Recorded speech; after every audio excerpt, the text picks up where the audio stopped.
ma mère. Après un si joyeux festin, zélés sectateurs des Grégoire, mes amis, si, le verre en main, nous voulons chanter, rire et boire, pourquoi s'adresser à Bacchus? Dans une journée aussi belle, mes amis, chantons en chorus, à la tendresse maternelle. Un don pour nous si précieux, c'est tout protecteur de l'enfance. Ah, c'est une faveur des cieux que Dieu donna dans sa clémence. D'un bien pour l'homme si charmant, nous avons ici le modèle. Qui ne serait reconnaissant à la tendresse maternelle? Arrive-t-il quelque bonheur? Vite, à sa mère on le raconte. C'est dans son sein consolateur qu'on cache ses pleurs ou sa honte. A-t-on quelque faible succès? On ne triomphe que pour elle, et que pour répondre aux bienfaits de la tendresse maternelle. Oh, toi, dont les sons imprévoyants, dans les sentiers de cette vie, dirige mes pas nonchalants. Ma mère, à toi je me confie. Tes écailles ne m'ont trompeur, écarte ma faible nacelle. Je veux devoir tout mon bonheur à la tendresse maternelle.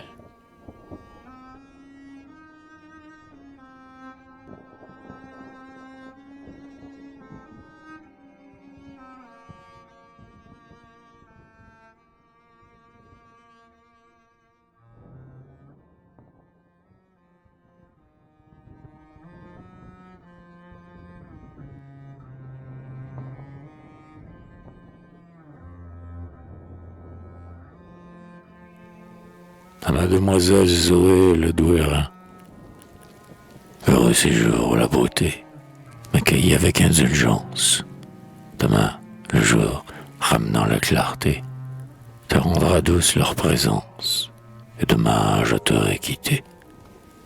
Mais si le temps marquant l'heure funeste, de ces beaux lieux m'ordonne de partir, il ne m'ôtera pas le seul bien qui me reste, de mon bonheur le tendre souvenir.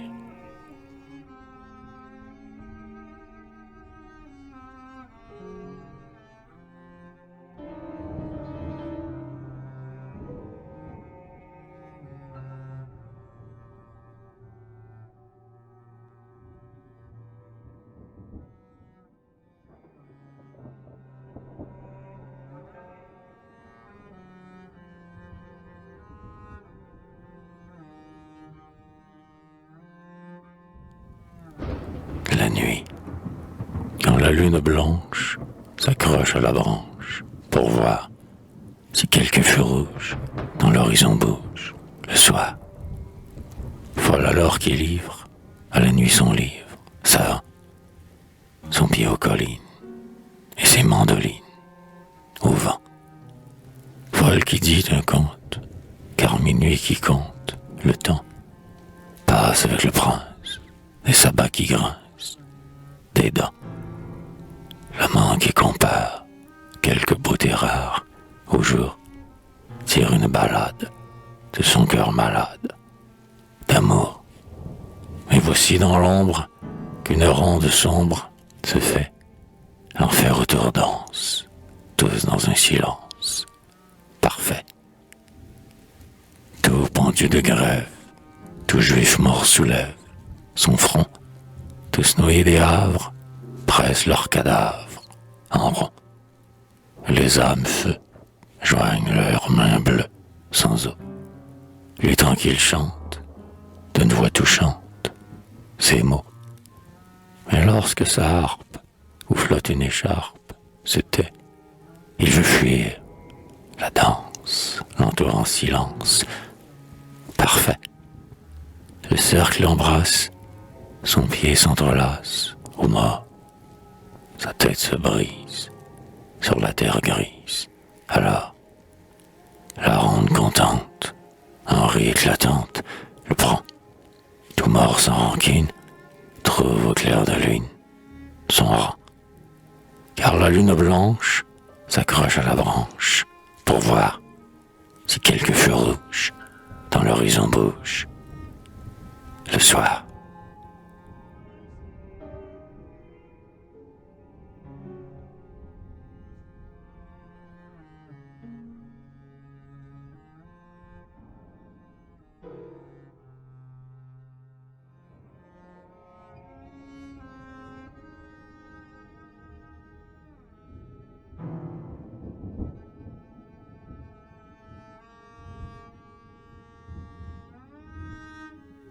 à Madame X. Souvent, par quelques mois de janvier, quand tout dort, qu'il pleut, qu'il fait du vent, et que mon corridor siffle, que mon rideau frissonne, et que ma porte bat, je me dis, voyons, s'il faut mourir, qu'importe, que ce soit cette nuit ou bien une autre, ici, au lieu d'être à ce poil, froncer le sourcil, je me mettais un bon pistolet dans la bouche. Tout serait dit. Peut-être un voisin qui se couche, en mettant sa chemise et son bonnet de nuit, dira « C'est singulier, qui peut faire ce bruit ?» Puis il écoutera sur son séant et comme il ne faut qu'une balle et qu'un coup pour un homme, il se rendormira. Cependant, mon cerveau ira choir à 2 pas de moi sur le carreau. Si demain ma sœur avec ma pauvre mère s'en déchirent les bras et se roulent par terre, qu'on vaille sur leur sein tout gonflé de douleur, ruisseler les cheveux ensemble avec les pleurs. Qu'en serais-je après tout? Qu'en sera ma pensée? Dans ces lambeaux de chair meurtrie dispersés, je serai là tout raide et tout saignant. Alors, nos amis par morceaux ramasseront mon corps. Les chandelles viendront, ma bière, et ma maîtresse, par grand amour de moi, fera dire une messe. Puis après les corbeaux, et qui saura demain que j'ai vécu la vie et marché le chemin?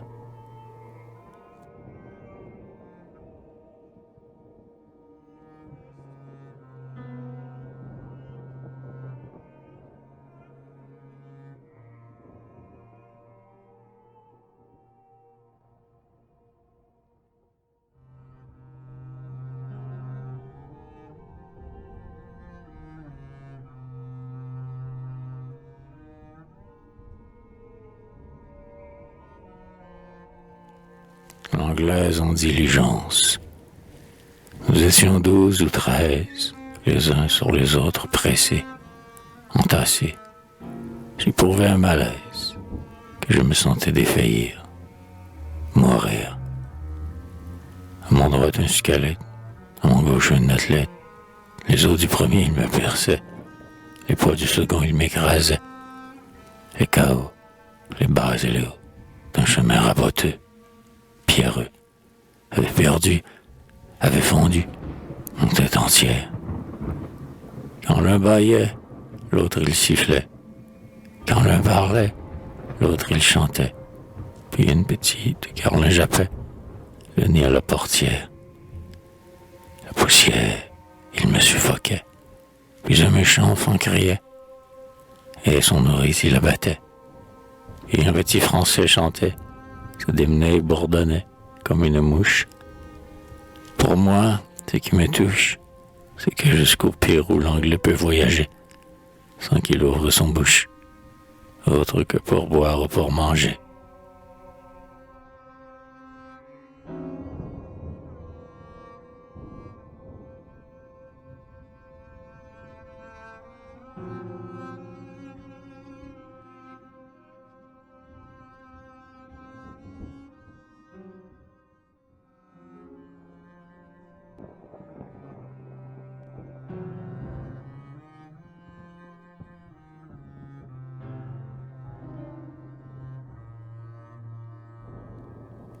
La lanterne magique, quand le mensonge défigure tout ce qui se passe ici-bas. Peut-être de ma chambre obscure, les tableaux ne déplairont pas. La vérité dans cette optique, tous les yeux se montrera. Ma lanterne est vraiment magique. Pour une sou, vous verrez cela. Un intrigant qui fuit le monde, une femme qui se vieillit, un jeune avocat sans faconde, un grand médecin qui guérit, un ambitieux qui se pique de foi, d'honneur, etc. Ma lanterne est vraiment magique. Pour un sou, vous verrez cela.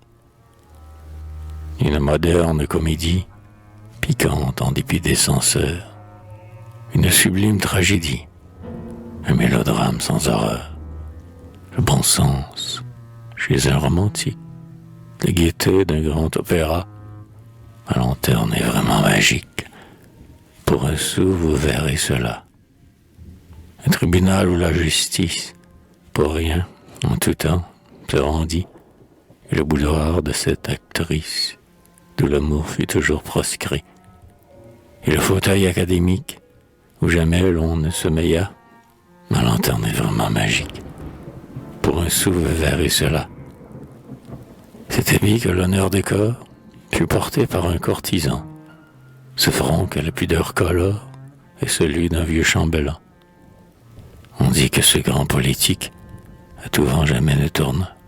Ma lanterne est vraiment magique. Pour un sou, vous verrez cela. Un grand seigneur sans arrogance, un poète sans vanité, un ministre dont l'éloquence a défendu la liberté, et le rédacteur véridique de la gazette que voilà. Ma lanterne est vraiment magique. Pour un sou, vous verrez cela.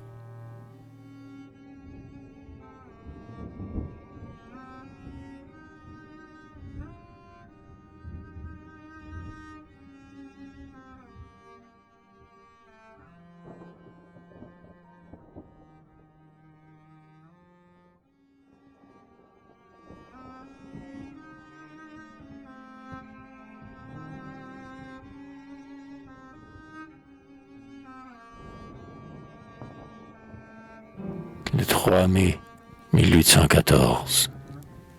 Ce fut un triste jour. Les soldats de l'Europe, comme des peupliers, se penchaient sans rien dire. Le bon roi regardait comme en ordre il marchait, tel un pâtre, héritier de la harpe d'un barde, et la voyant d'ivoire, et la pèse la garde, les pleurs dans leurs yeux se séchaient.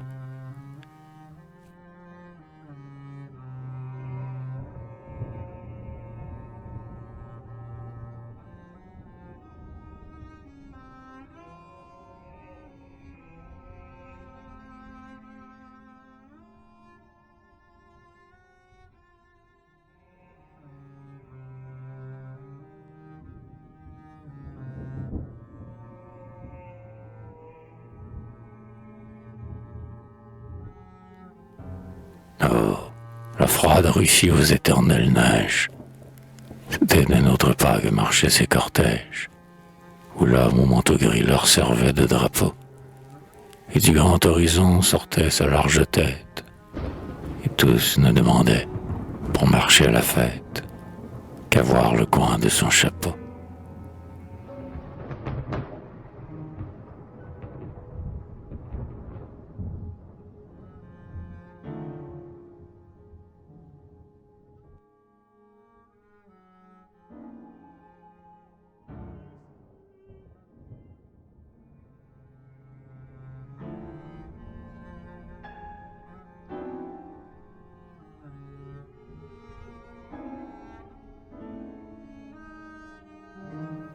Dans ces arbres pensés, leur vie était trempée. Son sceptre était de fer, mais c'était une épée. La scène est trop paisible à qui passe à l'Orient. Si du temple de gloire hérite Magdeleine, ici, les aigles noirs de la colonne reine vont fermer leurs ailes demain.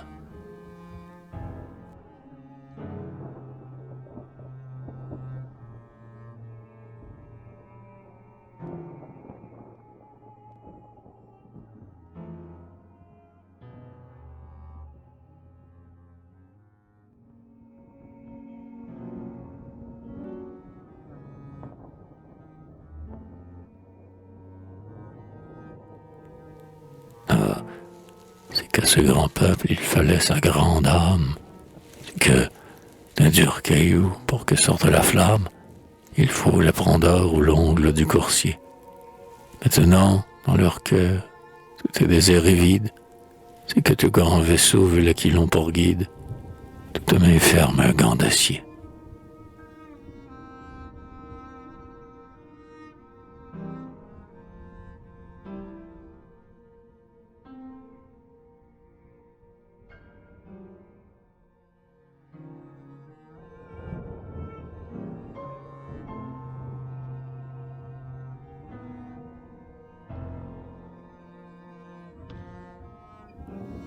ex Dono. En souvenir du beau coup d'œil dont j'ai joui dimanche à votre observatoire. Mon cher hôte, acceptez l'offre dédicatoire du spectacle dans un fauteuil.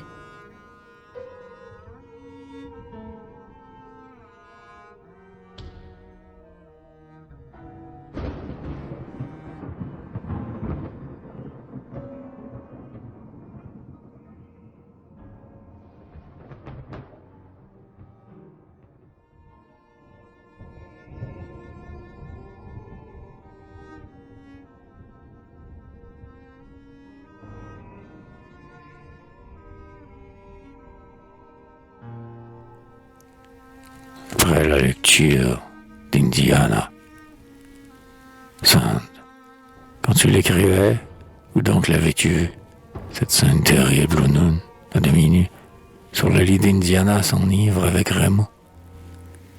Qui donc te la dictait, cette page brûlante, où l'amour cherche en vain d'une main palpitante le fantôme adoré de son illusion?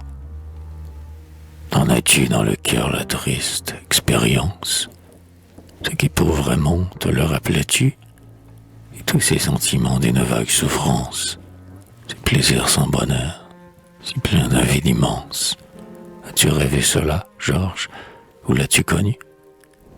N'est-ce pas le réel, dans toute sa tristesse, que cette pauvre Noun, les yeux baignés de pleurs, versant son ami le vin de sa maîtresse, croyant que le bonheur, c'est une nuit d'ivresse, que la volupté, c'est le parfum des fleurs. Et cet être divin, cette femme angélique, qui, dans l'air embaumé, Raymond voit voltiger, cette frêle Indiana dont la forme magique erre sur les miroirs comme un spectre léger. Oh Georges, n'est-ce pas la pâle fiancée dont l'ange du désir est l'immortel amant? N'est-ce pas l'idéal, cet amour insensé qui sur tous les amours plane éternellement? Ah, malheur celui qui lui livre son âme, qui couvre de baisers sur le corps d'une femme le fantôme d'une autre, et qui sur la beauté fait boire l'idéal dans la réalité. Malheur à l'imprudent qui, lorsque nous l'embrasse, peut penser autre chose en entrant dans son lit, sinon que nous n'est belle, et que le temps qui passe, à compter sur ses doigts les heures de la nuit. Demain viendra le jour, demain, désabusé, Noun, infidèle Noun, par sa douleur brisée, rejoindra sous les eaux l'ombre d'Ophélia. Elle abandonnera celui qui la méprise, et le cœur orgueilleux qui ne l'a pas comprise aimera l'autre en vain. N'est-ce pas, Lélia?